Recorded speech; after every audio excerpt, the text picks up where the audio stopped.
Earlier this month, Dylan Mulvaney, who's a social media influencer and a trans woman, dropped a promotional video on Instagram where she showed off a can of Bud Light the brand had given her in celebration of her first year of being a woman. Now, the perception is this ad was so poorly received that it tanked Anheuser-Busch's stock price. But could that perception actually be true? To answer that question, I investigated and found the following 6 key facts.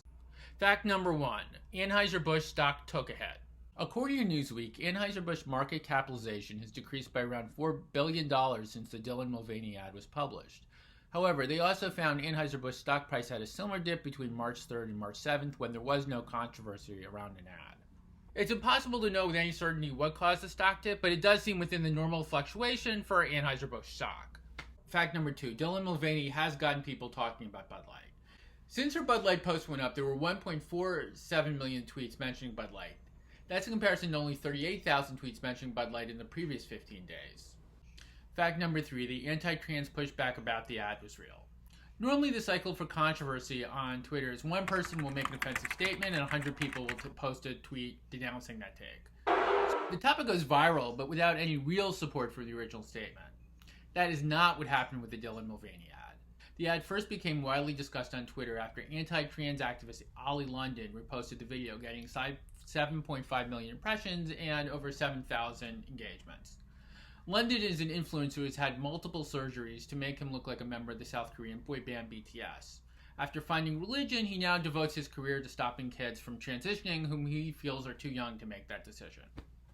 If that Dylan Mulvaney ad was really targeting kids, you'd think that London would also be upset about a beer ad targeting kids, but somehow it's never come up. Meanwhile, the most engaged tweet around the Bud Light ad came from user FloridaGirl0850. She wrote, We just refused our Bud Light order from my liquor store. We are pulling it from our shelves. We are not the only ones according to our reps. They said it's bad. I did some research into FloridaGirl0850's real name, and she and her significant other do appear to own a liquor store. Fact number 4, the apology is what hurt Bud Light on social media. In the first 2 weeks after the Mulvaney ad was released, Bud Light actually gained 2,424 followers on social media. However, the day after they issued an apology, Bud Light lost 6,373 net followers on social media, primarily on Instagram. The apology, which didn't defend or condemn the Dylan Mulvaney post, annoyed both liberals and conservatives for not taking a side. That was the only part of the controversy that upset anyone enough to unfollow Bud Light at any scale. Fact number 5, Kid Rock probably benefited the most on social media. Kid Rock gained 290,000 new followers on social media between April 3rd and 15th, a more than 1,000% increase compared to the previous time period. In a video shared on Facebook, Twitter, and Instagram, Kid Rock shot at several cases of Bud Light with an automatic weapon. Granted, nothing about a 52-year-old in a backwards baseball cap screams leader of men, but it is problematic that he was clearly shooting at the beer as a proxy for trans people, and it actually helped him on social media. Fact number 6, the Mulvaney partnership didn't tank Nike stock. In the same week Mulvaney posted the paid partnership post for Bud Light, she also posted a partnership ad for Nike. And that post also generated a lot of social media conversation.